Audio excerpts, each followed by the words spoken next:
Hi friends, ಇದು ಮಸ್ತ್ ಮಗ ಚಾನಲ್ನ ಇಂಟರ್ನ್ಯಾಷನಲ್ ಬುಲೆಟಿನ್ ಸುತ್ತು ಜಗತ್ತು. ನಾನು ಅಮರ್ ಪ್ರಸಾದ್. ಇರಾನ್ ಮತ್ತು ಅಮೆರಿಕದ ನಡುವಿನ ಉದ್ವಿಗ್ನತೆ ಈಗ ನಿರ್ಣಾಯಕ ಹಂತಕ್ಕೆ ಬಂದಿದೆ.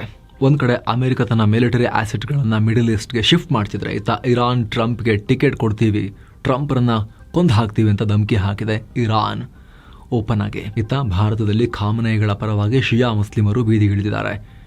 ಈ ಎಲ್ಲ ಬೆಳವಣಿಗೆ ಒಂದೊಂದಾಗಿ ನೋಡ್ತಾ ಹೋಗೋಣ. ಮೊದಲಿಗೆ ಟ್ರಂಪ್ರ ಯುದ್ಧದ ತಯಾರಿ ಕಡೆಗೆ ಬರೋಣ ನಾವು. ಎಷ್ಟು ದಿನ ದಕ್ಷಿಣ ಚೀನಾ ಸಮುದ್ರದಲ್ಲಿ ಆಪರೇಟ್ ಆಗ್ತಿದ್ದ ಅಮೆರಿಕದ ಕ್ಯಾರಿಯರ್ ಸ್ಟ್ರೈಕ್ ಗ್ರೂಪ್ ಈಗ ಇರಾನ್ ಕಡೆಗೆ ಪ್ರಯಾಣವನ್ನ ಶುರು ಮಾಡಿಬಿಟ್ಟಿವೆ. ಎಸ್, ಮಿಡಲ್ ಈಸ್ಟ್ ಕಡೆಗೆ ಪ್ರಯಾಣ ಶುರು ಮಾಡಿಬಿಟ್ಟಿವೆ. ಈ ಕ್ಯಾರಿಯರ್ ಬ್ಯಾಟಲ್ ಗ್ರೂಪ್ನಲ್ಲಿ 1 ಏರ್ ಕ್ರಾಫ್ಟ್ ಕ್ಯಾರಿಯರ್, 2ರಿಂದ 4 ಡೆಸ್ಟ್ರಾಯರ್ಸ್, 1ರಿಂದ 2 ಕ್ರೂಸ್ ಶಿಪ್ಗಳು, 1 ಅಟ್ಯಾಕ್ ಸಬ್ಮರೀನ್ ಮತ್ತು 60ರಿಂದ 80 ಏರ್ ಕ್ರಾಫ್ಟ್ಗಳಿವೆ. ಇರಾನ್ನಲ್ಲಿ ಉದ್ವಿಗ್ನತೆ ಹೆಚ್ಚಾಗ್ತಿರೋ ಹೊತ್ತಲ್ಲಿ ಅಮೆರಿಕ ಈ ಘಾತಕ ಮಿಲಿಟರಿ ಆಸೆಟ್ಸ್ ಅನ್ನ ಇರಾನ್ ಕಡೆಗೆ ಮೂವ್ ಮಾಡ್ತಾ ಇದೆ. ಅಲ್ಲದೆ ಒಂದಿನದ ಹಿಂದಷ್ಟೇ ಬರೀ ಕತಾರ್ ಏರ್ ಬೇಸ್ ನಿಂದ ಸೈನಿಕರನ್ನ ವಾಪಸ್ ಕರೆಸಿಕೊಳ್ಳೋ ಪ್ರಕ್ರಿಯೆ ಶುರು ಮಾಡಿತ್ತು. ಈಗ ಇಡೀ ಮಿಡಲ್ ಈಸ್ಟ್ ನಾದ್ಯಂತ ಹರಡಿಕೊಂಡಿರುವ ಅಮೆರಿಕದ ಪ್ರಮುಖ ಮಿಲಿಟರಿ ಬೇಸ್ಗಳಿಂದ ತನ್ನ ಸಿಬ್ಬಂದಿಯನ್ನ ವಾಪಸ್ ಕರೆಸಿಕೊಳ್ತಾ ಇದೆ. ಅಲ್ಲದೆ ಪುನಃ ಇರಾನ್ನಲ್ಲಿರೋ ತನ್ನ ಪ್ರಜೆಗಳಿಗೆ ಅಮೆರಿಕ ವಾರ್ನಿಂಗ್ ಕೊಟ್ಟಿದೆ. ಅಳಿದುಳಿದವರು ಕೂಡಲೇ ಇರಾನ್ ಬಿಟ್ಟು ವಾಪಸ್ ಬನ್ನಿ, ಇರಾನ್ನಲ್ಲಿ ಹಿಂಸಾಚಾರ ಹೆಚ್ಚಾಗ್ತಿದೆ. ಲ್ಯಾಂಡ್ ಬಾರ್ಡರ್ ಮೂಲಕ ಅರ್ಮೇನಿಯಾ ಟರ್ಕಿಗೆ ಹೋಗಿ ಬಚಾವಾಗಿ ಅಂತ ಹೇಳಿದೆ. ಈ ಮೂಲಕ ಕಳೆದ 5 ದಿನಗಳಲ್ಲಿ ಅಮೆರಿಕ ತನ್ನ ಪ್ರಜೆಗಳಿಗೆ 3ನೇ ಸಲ ಅಲರ್ಟ್ ಕೊಟ್ಟಿದೆ. ಇನ್ನೊಂದು ಕಡೆ ಬ್ರಿಟನ್ ಕೂಡ ತೆಹರಾನ್ ನಲ್ಲಿರೋ ತನ್ನ ಎಂಬೆಸಿನ ತಾತ್ಕಾಲಿಕವಾಗಿ ಮುಚ್ಚಿದೆ. ತನ್ನೆಲ್ಲ ರಾಜತಾಂತ್ರಿಕ ಸಿಬ್ಬಂದಿಯನ್ನ ವಾಪಸ್ ಕರೆಸಿಕೊಂಡಿದೆ. ಭದ್ರತಾ ಕಾರಣಗಳಿಂದ ಹೀಗೆ ಮಾಡಲಾಗಿದೆ. ಜೊತೆಗೆ ಇಸ್ರೇಲ್ಗೂ ಹೋಗಬೇಡಿ ಅಂತ ಬ್ರಿಟನ್ ಆದೇಶ ಕೊಟ್ಟಿದೆ. ಇಸ್ರೇಲ್ಗೆ ಹೋಗೋದನ್ನ ಅವಾಯ್ಡ್ ಮಾಡಿದ್ರೆ ಒಳ್ಳೆಯದು. ಆ ಭಾಗದಲ್ಲಿ ಪ್ರಾದೇಶಿಕ ಉದ್ವಿಗ್ನತೆ ಹೆಚ್ಚಾಗಿದೆ. ಮುಂದಿನ ದಿನಗಳಲ್ಲಿ ಅಲ್ಲಿ ಟ್ರಾವೆಲ್ ಮಾಡೋಕ್ಕೂ ಸಮಸ್ಯೆ ಆಗ್ಬೋದು ಅಂತ ಅಮೆರಿಕದ ಮಿತ್ರ ಬ್ರಿಟನ್ ವಾರ್ನಿಂಗ್ ಕೊಟ್ಟಿದೆ. ಇಸ್ರೇಲಲ್ಲೂ ಕೂಡ ಕಷ್ಟ ಇದೆ ಅಂತ. ಸೊ ಭಾರಿ ಹೊಡೆದಾಟದ ಮೋಡ ಈಗ ಆವರಿಸ್ಕೊಳ್ತಾ ಇದೆ. ಇನ್ನು ಇರಾನ್ ತಾತ್ಕಾಲಿಕವಾಗಿ ತನ್ನ ಏರ್ ಸ್ಪೇಸ್ ಅನ್ನ ಕೂಡ ಶಟ್ ಡೌನ್ ಮಾಡಿತ್ತು 5 ಗಂಟೆಗಳ ಕಾಲ. ಆನಂತರ ಓಪನ್ ಮಾಡಿದೆ. ಈ ನಡುವೆ ಇರಾನ್ ವಿದೇಶಾಂಗ ಮಂತ್ರಿ ಅಬ್ಬಾಸ್ ಅರಾಕ್ಚಿ ಭಾರತದ ವಿದೇಶಾಂಗ ಮಂತ್ರಿ ಎಸ್ ಜೈಶಂಕರ್ ಅವರಿಗೆ ಕಾಲ್ ಮಾಡಿ ಮಾತಾಡಿದ್ದಾರೆ. ಇರಾನ್ ಸ್ಥಿತಿ, ಮಿಡಲ್ ಈಸ್ಟ್ ನ ಸ್ಥಿತಿ ಬಗ್ಗೆ ಡಿಸ್ಕಸ್ ಆಗಿದೆ. ಇತ್ತೀಚೆಗೆ ಇರಾನ್ ನಲ್ಲಿರೋ ಭಾರತೀಯರೆಲ್ಲ ತುರ್ತಾಗಿ ಹೊರಡಿ ಅಂತ ಭಾರತದ ವಿದೇಶಾಂಗ ಇಲಾಖೆ ಅಡ್ವೈಸರ್ ಜಾರಿ ಮಾಡಿತ್ತು. ಸೇಫ್ ಇಲ್ಲ ಇರಾನ್ ಅಂತ. ಅದರ ಬೆನ್ನಲ್ಲೇ ಅಲ್ಲಿನ ನಮ್ಮ ಫಾರಿನ್ ಮಿನಿಸ್ಟರ್ಗೆ ಕಾಲ್ ಮಾಡಿ ಮಾತಾಡಿದ್ದಾರೆ. ಇದೇ ಅರಾಕ್ಚಿ ಈ ನಡುವೆ ಅಮೆರಿಕಗೆ ದೊಡ್ಡ ಬೆದರಿಕೆ ಹೊಡಿದ್ದಾರೆ. ಪುನಃ ಅದೇ ಹಳೆ ತಪ್ಪನ್ನ ಮಾಡಬೇಡಿ ಅಂತ ಹೇಳಿದ್ದಾರೆ. ಕಳೆದ ವರ್ಷ ಜೂನ್ ನಲ್ಲಿ ಮಾಡಿರೋ ಮಿಸ್ಟೇಕ್ ಅನ್ನ ರಿಪೀಟ್ ಮಾಡಬೇಡಿ. ಆಗ ನೀವು ನಮ್ಮ ಫೆಸಿಲಿಟಿ ಮಷಿನ್ಸ್ ನಾಶ ಮಾಡಿದ್ರಿ, ಆದ್ರೆ ನಮ್ಮ ಟೆಕ್ನಾಲಜಿಯನ್ನ ಸ್ಫೋಟಿಸೋಕೆ ನಿಮ್ ಕೈಯಿಂದ ಆಗಿಲ್ಲ. ನಮ್ಮಲ್ಲಿರೋ ದೃಢ ನಿಶ್ಚಯವನ್ನ ನಿಮ್ಮಿಂದ ಕಿತ್ಕೊಳ್ಳೋಕೆ ಆಗಿಲ್ಲ ಅಂತ ಹೇಳಿದ್ದಾರೆ. ಹಾಗೆ ಇರಾನ್ ಯಾವತ್ತೂ ಮಾತುಕತೆಗೆ ಮಹತ್ವ ಕೊಡುತ್ತೆ, ಆದ್ರೆ ಅಮೆರಿಕ ಯಾವಾಗ್ಲೂ ಮಾತುಕತೆಯನ್ನ ಕಟ್ ಮಾಡಿ ಯುದ್ಧ ಮಾಡೋದನ್ನೇ ಆಯ್ಕೊಳ್ಳುತ್ತೆ. ನನ್ನ ಪ್ರಕಾರ ಡಿಪ್ಲೊಮಸಿ ತುಂಬಾನೇ ಒಳ್ಳೆ ಚಾಯ್ಸ್, ಆದ್ರೆ ಈ ವಿಚಾರದಲ್ಲಿ ಅಮೆರಿಕ ಪಾಸಿಟಿವ್ ಆಗಿ ರೆಸ್ಪಾಂಡ್ ಮಾಡುತ್ತೆ ಅನ್ನೋ ನಂಬಿಕೆ ನಮಗಿಲ್ಲ ಅನ್ನೋ ಹೇಳಿಕೆ ಕೊಟ್ಟಿದ್ದಾರೆ. ಅವ್ರಿಗೂ ಕೂಡ ಭಯ ಶುರುವಾಗಿದೆ, ಸ್ಪಷ್ಟವಾಗಿ ಕಾಣಿಸ್ತಿದೆ ಮಾತುಗಳಲ್ಲಿ. ಇತ್ತ ಅಮೆರಿಕ ಅಧ್ಯಕ್ಷ ಡೊನಾಲ್ಡ್ ಟ್ರಂಪ್ ಇರಾನ್ ವಿಚಾರವಾಗಿ ಹೇಳಿಕೆ ಕೊಟ್ಟಿದ್ದಾರೆ. ಇರಾನ್ನಲ್ಲೀಗ ಸರ್ಕಾರಿ ವಿರೋಧಿ ಪ್ರತಿಭಟನಾಕಾರರ ಹತ್ಯೆ ಮಾಡೋದು ಸ್ಟಾಪ್ ಮಾಡಲಾಗಿದೆ. ಹಾಗೆ ಅವರನ್ನೆಲ್ಲ ಗಲ್ಲಿಗೇರಿಸೋ ಪ್ಲಾನ್ ಅನ್ನ ಕೂಡ ಡ್ರಾಪ್ ಮಾಡಲಾಗಿದೆ ಅನ್ನೋ ಮಾಹಿತಿ ನನಗೆ ಬಂದಿದೆ. ಸದ್ಯಕ್ಕೆ ನಮ್ಮ ಆಡಳಿತ ವೇಟ್ ಅಂಡ್ ವಾಚ್ ಅಪ್ರೋಚ್ ಅಳವಡಿಸಿಕೊಳ್ಳುತ್ತೆ ಅನ್ನೋ ಹೇಳಿಕೆ ಕೊಟ್ಟಿದ್ದಾರೆ. ಆದ್ರೆ ಅಮೆರಿಕದ ಮಿಲಿಟರಿ ಆಸೆಟ್ಸ್ ನೆಲ್ಲ ಇರಾನ್ ಕಡೆಗೆ ಮೂವ್ ಮಾಡ್ತಾನೆ ಟ್ರಂಪ್ ಈ ಹೇಳಿಕೆ ಕೊಟ್ಟಿದ್ದಾರೆ ಅನ್ನೋದು ಕೂಡ ನೋಟ್ ಮಾಡ್ಕೋಬೇಕಿಲ್ಲ. ಯಾಮಾರ್ಸೋಕ್ ಹೇಳ್ತಿದಾರ ಗೊತ್ತಿಲ್ಲ. ಯಾಕಂದ್ರೆ ಜೂನ್ ನಲ್ಲೂ ಕೂಡ ಹಿಂಗೆ ಮಾಡಿ ಲಾಸ್ಟಿಗೆ ದಾಳಿ ಮಾಡೇ ಬಿಟ್ಟಿದ್ರು ಇರಾನ್ ಮೇಲೆ. ನ್ಯೂಕ್ಲಿಯರ್ ಘಟಕಗಳ ಮೇಲೆ ದಾಳಿ ಮಾಡಿದ್ರು ಟ್ರಂಪ್. ಇಷ್ಟು ಮಾತ್ರ ಅಲ್ಲ, ಇರಾನ್ನ ಮುಂದಿನ ಭವಿಷ್ಯದ ಬಗ್ಗೆ ಕೂಡ ಮಾತನಾಡಿದ್ದಾರೆ. ಇರಾನ್ ಇಂದ ಗಡೀಪಾರಾಗಿರೋ ಕ್ರೌನ್ ಪ್ರಿನ್ಸ್ ರೆಜಾ ಪಹಲವಿ ಒಳ್ಳೆ ವ್ಯಕ್ತಿ, ಆದ್ರೆ ಅವರಿಗೆ ಇರಾನ್ ಜನರ ಬೆಂಬಲ ಇದೆಯಾ ಇಲ್ಲೋ ನನಗೆ ಗೊತ್ತಿಲ್ಲ. ಅವರನ್ನು ಲೀಡರ್ ಆಗಿ ಜನ ಸ್ವೀಕರಿಸ್ತಾರ ಇಲ್ಲೋ ಅನ್ನೋ ಅನುಮಾನ ಇದೆ ಅಂತ ಹೇಳಿದ್ದಾರೆ. ಹಾಗೆ ಇರಾನ್ನಲ್ಲಿ ಧಾರ್ಮಿಕ ಗುರುಗಳು ನಡೆಸ್ತಾ ಇರೋ ಆಡಳಿತ ಅಂತ್ಯ ಆಗೋ ಸಾಧ್ಯತೆ ಇದೆ ಅಂತ ಈ ಸಲ ನೇರವಾಗಿ ಟ್ರಂಪ್ ವಿಚಾರಕ್ಕೆ ಬಂದಿದ್ದಾರೆ.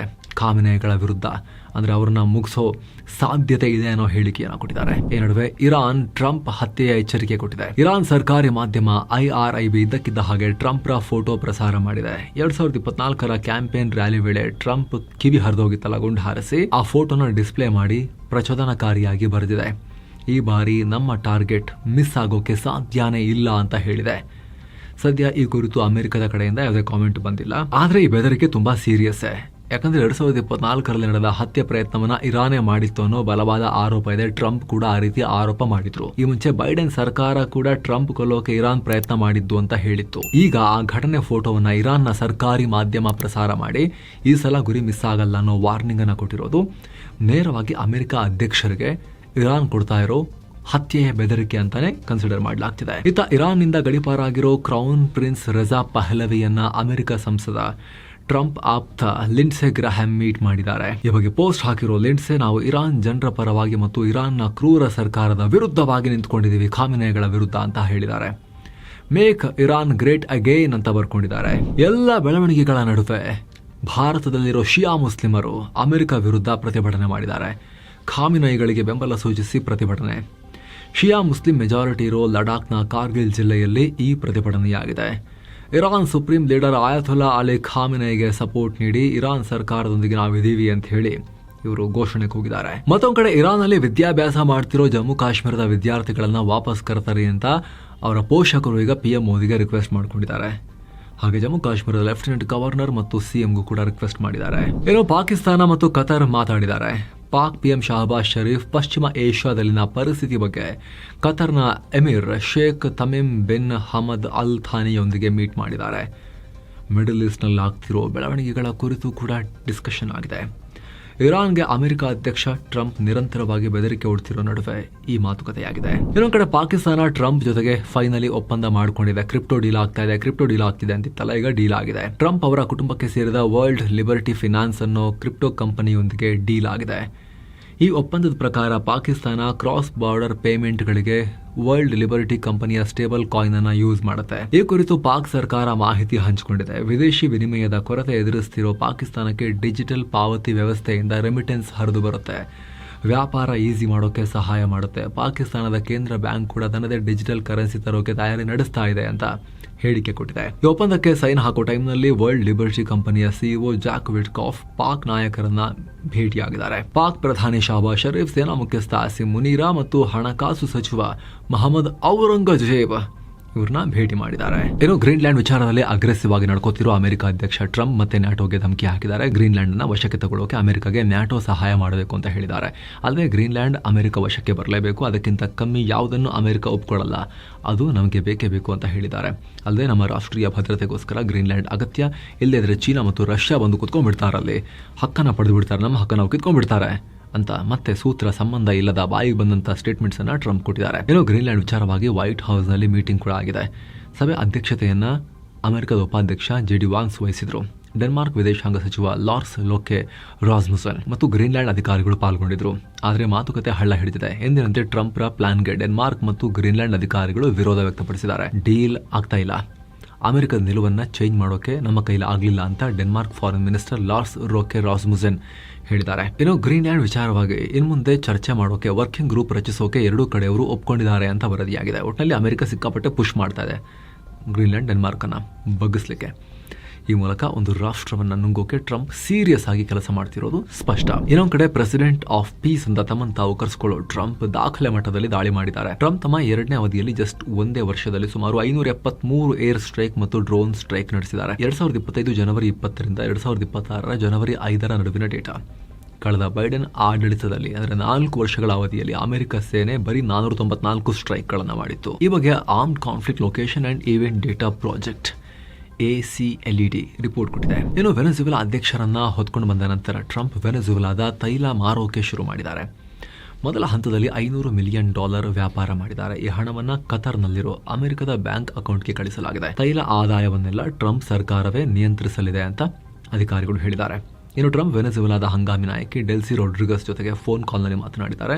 ಉತ್ತಮ ಮಾತುಕತೆ ಆಯಿತು. ವ್ಯಾಪಾರ, ಇಂಧನ, ಭದ್ರತೆ ವಿಚಾರವಾಗಿ ಚರ್ಚೆ ಮಾಡಿದ್ವಿ. ವೆನೆಜುವೆಲಾ ಶೀಘ್ರದಲ್ಲೇ ಮತ್ತೆ ಶ್ರೇಷ್ಠ ಮತ್ತು ಸಮೃದ್ಧ ಆಗುತ್ತೆ ಅನ್ನೋ ಹೇಳಿಕೆಯನ್ನು ಕೊಟ್ಟಿದ್ದಾರೆ. ವೆನೆಜುವೆಲಾವನ್ನ ಶ್ರೇಷ್ಠ ಮತ್ತು ಸಮೃದ್ಧ ಮಾಡಕ್ಕೆ ಹೋಗಿರೋದು ಈಗ ಟ್ರಂಪ್ ಅಲ್ಲಿಗೆ, ತೈಲ ಕುಡಿಯಕ್ಕಲ್ಲ. ಇನ್ನು ರಷ್ಯಾ ಯುಕ್ರೇನ್ ಯುದ್ಧ ವಿಚಾರವಾಗಿ ಅಮೆರಿಕ ಅಧ್ಯಕ್ಷ ಡೊನಾಲ್ಡ್ ಟ್ರಂಪ್ ಯುಕ್ರೇನ್ ಅಧ್ಯಕ್ಷ ಜೆಲೆನ್ಸ್ಕಿ ವಿರುದ್ಧ ಕಿಡಿಕಾರಿದ್ದಾರೆ. ಕದನ ವಿರಾಮ ನಿಧಾನ ಆಗೋಕೆ ಮುಖ್ಯ ಕಾರಣವೇ ಈ ಜೆಲೆನ್ಸ್ಕಿ ಅಂತ ಹೇಳಿದ್ದಾರೆ.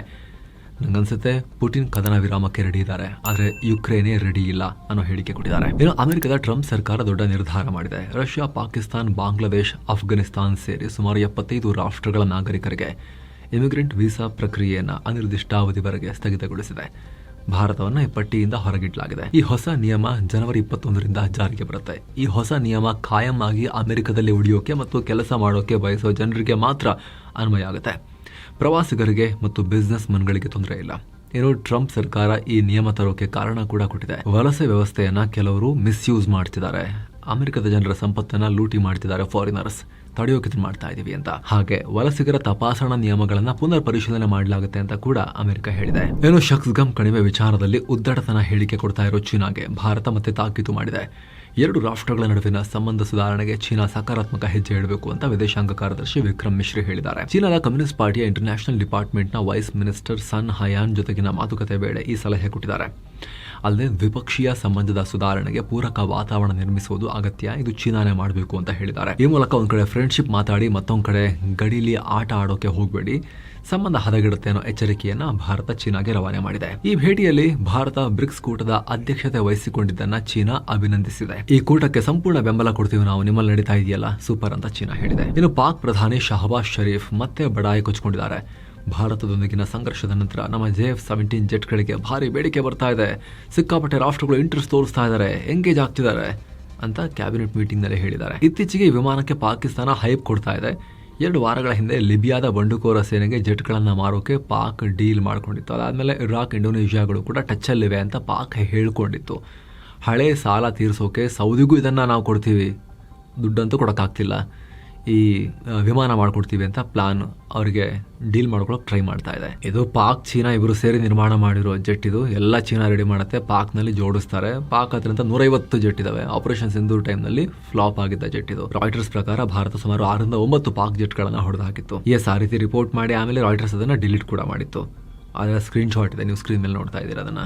ಇದರಲ್ಲಿ ಬಹುತೇಕ JF-17ಗಳೇ ಇದ್ವು. ಇನ್ನೂ ಮಜಾ ಗೊತ್ತಾ, ಇದನ್ನ ಇದಕ್ಕೆ ಜನ್ಮ ಕೊಟ್ಟಿರೋ ಚೀನಾನೇ ಬಳಸ್ತಾ ಇಲ್ಲ, ಅದನ್ನ ಬೀದಿ ಪಾಲ್ ಮಾಡಿದೆ. ಆ ಮಗುವನ್ನ ಈಗ ಪಾಕಿಸ್ತಾನ ಹೊತ್ಕೊಂಡ್ಬಂದು ಮುದ್ದಾಡಿ ಜಗತ್ತಿಗೂ ಅದನ್ನ ತೋರಿಸ್ತಾ ಇದೆ, ತಗೊಳ್ಳಿ ಅಂತ ಹೇಳಿ. ಇನ್ನು ಭಾರತ ಮತ್ತು ಯುರೋಪಿಯನ್ ಯೂನಿಯನ್ ನಡುವೆ ಆದಷ್ಟು ಬೇಗ ಮುಕ್ತ ವ್ಯಾಪಾರ ಒಪ್ಪಂದ ಆಗೋ ಬಗ್ಗೆ ಯುರೋಪಿಯನ್ ಯೂನಿಯನ್ ನ ಉರ್ಸುಲಾ ವೊನ್ ಡೆರ್ ಲೇಯನ್ ದೊಡ್ಡ ಹೇಳಿಕೆ ಕೊಟ್ಟಿದ್ದಾರೆ. ಭಾರತ ಜೊತೆಗೆ ಫೈನಲ್ ಆಗ್ತಿರೋ ಟ್ರೇಡ್ ಡೀಲ್ ಯುರೋಪಿಯನ್ ಒಕ್ಕೂಟದ ವ್ಯಾಪಾರ ವಿಚಾರದಲ್ಲಿ ಆಗ್ತಿರೋ ದೊಡ್ಡ ಹೆಜ್ಜೆ. ಇದರಿಂದ ಕೃಷಿ ಕ್ಷೇತ್ರವನ್ನ ಹೊರಗಿಡಲಾಗಿದೆ ಅನ್ನೋ ಒಂದು ಕ್ಲಾರಿಫಿಕೇಶನ್ ಕೂಡ ಕೊಟ್ಟಿದ್ದಾರೆ. ಯುರೋಪಿಯನ್ ಸಂಸದರೊಂದಿಗೆ ಮುಚ್ಚಿದ ಕೋಣೆಯೊಳಗೆ ನಡೆದ ಮೀಟಿಂಗ್ ವೇಳೆ ಉರ್ಸುಲಾ ಈ ರೀತಿ ಹೇಳಿಕೆ ಕೊಟ್ಟಿದ್ದಾರೆ. ಇನ್ನು ಲಂಡನ್ನ ಹೌನ್ಸ್ಲೋದಲ್ಲಿ ಆಘಾತಕಾರಿ ಘಟನೆಯಾಗಿದೆ. ಪಾಕಿಸ್ತಾನಿ ಮೂಲದ ಕುಖ್ಯಾತ ಗ್ರೂಮಿಂಗ್ ಗ್ಯಾಂಗ್ 16 ವರ್ಷದ ಅಪ್ರಾಪ್ತ ಸಿಖ್ ಬಾಲಕಿಯನ್ನ ಅಪಹರಿಸಿ ಕೂಡ ಹಾಕಿತ್ತು.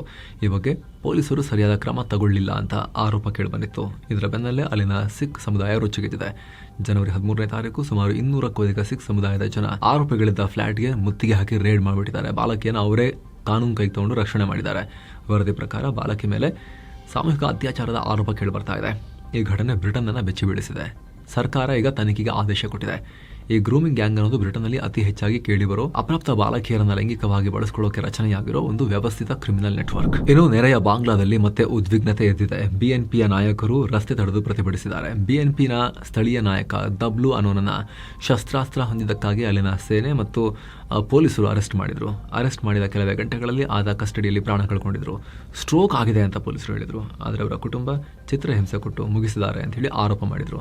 ಈಗ ಬೃಹತ್ ಪ್ರತಿಭಟನೆಯಾಗ್ತಾ ಇದೆ. ಚುನಾವಣೆ ಸಮೀಪಿಸುತ್ತಿರೋ ಹೊತ್ತಲ್ಲಿ ಈ ಘಟನೆಯಾಗಿದೆ. ಕಾರ್ಯಾಚರಣೆ ಹೆಸರಲ್ಲಿ ಚಿತ್ರಹಿಂಸೆ ಕೊಟ್ಟು ಕೊಲೆ ಮಾಡುತ್ತಿದ್ದಾರೆ ಅಂತ ಹೇಳಿ BNP ನಾಯಕರು ಆಕ್ರೋಶ ಹೊರ ಹಾಕ್ತಿದ್ದಾರೆ. ಇನ್ನು ಸ್ನೇಹಿತರೆ, ಫೆಬ್ರವರಿ 15ಕ್ಕೆ ಪುರಿ ಜಗನ್ನಾಥ ಯಾತ್ರೆ ಸೈನ್ಸ್ ಟೂರಿಸಂನ ಸ್ಪೆಷಲ್ ಪ್ಯಾಕೇಜ್. ಆಸಕ್ತರು ಕಾಲ್ ಮಾಡಿ. ಇನ್ನು ಗಾಜಾದಲ್ಲಿ ಯುದ್ಧ ಕೊನೆಗೊಳಿಸೋಕೆ 2ನೇ ಹಂತದ ಪೀಸ್ ಪ್ಲಾನ್ ರೆಡಿ ಇದೆ ಅಂತ ಅಮೆರಿಕ ಘೋಷಿಸಿದೆ. ಮಿಡಲ್ ಈಸ್ಟ್ನ ಅಮೆರಿಕದ ವಿಶೇಷ ರಾಯಭಾರಿ ಸ್ಟೀವ್ ವಿಟ್ಕಾಫ್ ಈ ಘೋಷಣೆ ಮಾಡಿದ್ದಾರೆ. 2ನೇ ಹಂತದಲ್ಲಿ ಹಮಾಸ್ ಸೇರಿದ ಹಾಗೆ ಇತರ ಪ್ಯಾಲೆಸ್ತೀನಿಯನ್ ಗುಂಪುಗಳು ಯಾವುದೇ ಆಯುಧವನ್ನ ಹೊಂದಿರೋ ಹಾಗಿಲ್ಲ. ಗಾಜಾ ಪುನರ್ ನಿರ್ಮಾಣ ಮಾಡೋಕೆ ಎಲ್ಲರೂ ಕೈ ಜೋಡಿಸಬೇಕು ಅಂತ ವಿಟ್ಕಾಫ್ ಹೇಳಿದ್ದಾರೆ. ಅದು ಹಾಗೆ ಮೊದಲ ಹಂತದ ಪೀಸ್ ಪ್ಲಾನ್ ಪ್ರಕಾರ ಕಳೆದ ಅಕ್ಟೋಬರ್ನಲ್ಲಿ ಇಸ್ರೇಲ್ ಮತ್ತು ಹಮಾಸ್ ಕದನ ವಿರಾಮಕ್ಕೆ ಒಪ್ಪಿಕೊಂಡಿದ್ವು. ಒತ್ತೆಯಾಳುಗಳ ವಿನಿಮಯ ಕೂಡ ಆಗಿತ್ತು. ಇಸ್ರೇಲ್ ಕೂಡ ಭಾಗಶಃ ತನ್ನ ಸೇನೆಯನ್ನು ಹಿಂದಕ್ಕೆ ತಗೊಂಡಿತ್ತು. ಜೊತೆಗೆ ಗಾಜಾಗೆ ಮಾನವೀಯ ನೆರವು ಕಳಿಸೋಕೆ ಅನುವು ಮಾಡಿಕೊಡಲಾಗಿತ್ತು. ಆದರೆ ಕದನ ವಿರಾಮಕ್ಕೆ ತಕ್ಕಂತೆ ಇಸ್ರೇಲ್ ಮತ್ತು ಹಮಾಸ್ ನಡ್ಕೊಳ್ತಾ ಇರಲಿಲ್ಲ. ದಾಳಿ ಪ್ರತಿದಾಳಿ ಕಂಟಿನ್ಯೂ ಆಗಿದ್ವು. ಮತ್ತೆ 100 ಪ್ಯಾಲೆಸ್ತೇನಿಗಳು ಮೃತಪಟ್ಟರು ಅಂತ ಗಾಜಾದ ಹೆಲ್ತ್ ಮಿನಿಸ್ಟ್ರಿ ಹೇಳಿತ್ತು. ಈಗ ಅಮೆರಿಕ 2ನೇ ಹಂತದ ಪೀಸ್ ಪ್ಲಾನ್ ಅನೌನ್ಸ್ ಮಾಡ್ತಾ ಇದೆ. ಸೊ ಫ್ರೆಂಡ್ಸ್, ಇದಾಗಿತ್ತು ಇವತ್ತಿನ ಜಗತ್ತಿನ ಸುತ್ತಾಟ. ಥ್ಯಾಂಕ್ ಯು ಸೋ ಮಚ್ ಸ್ನೇಹಿತರೆ. ವಿಡಿಯೋ ಕೆಳಗಡೆ ಜಾಯಿನ್ ಬಟನ್ ಇದೆ. ಆಸಕ್ತ ವೀಕ್ಷಕರು ಅದ್ರ ಮೇಲೆ ಕ್ಲಿಕ್ ಮಾಡೋ ಮೂಲಕ ಮಸ್ತ್ ಮಗ ಪ್ರೀಮಿಯಂ ಮೆಂಬರ್ ಆಗ್ಬೋದು. ಪ್ರೀಮಿಯಂ ಮೆಂಬರ್ ಆಗಿರೋರಿಗೆ ಅಲ್ಲಿ ನಮ್ಮ ಎಲ್ಲ ಮೆಂಬರ್ ಓನ್ಲಿ ಕಾಂಟೆಂಟ್ ಇನ್ಕ್ಲೂಡಿಂಗ್ ಈಗ ಪಬ್ಲಿಷ್ ಆಗ್ತಿರೋ ಎಕನಾಮಿಕ್ಸ್ನ mini series, high quality weekly member only business bulletin ಆಗಿರೋ ಬಿಸ್ ನ್ಯೂಸ್, ಕರೆಂಟ್ ಪವರ್, ಎಲ್ಲ ಮೆಂಬರ್ ಓನ್ಲಿ ಕಾಂಟೆಂಟ್ ಆಕ್ಸೆಸ್ ಸಿಗುತ್ತೆ. ಆಸಕ್ತರು ಚೆಕ್ ಮಾಡಿ. ಮತ್ತೆ ಭೇಟಿ ಆಗ್ತಿರೋಣ. ನಮಸ್ತೆ.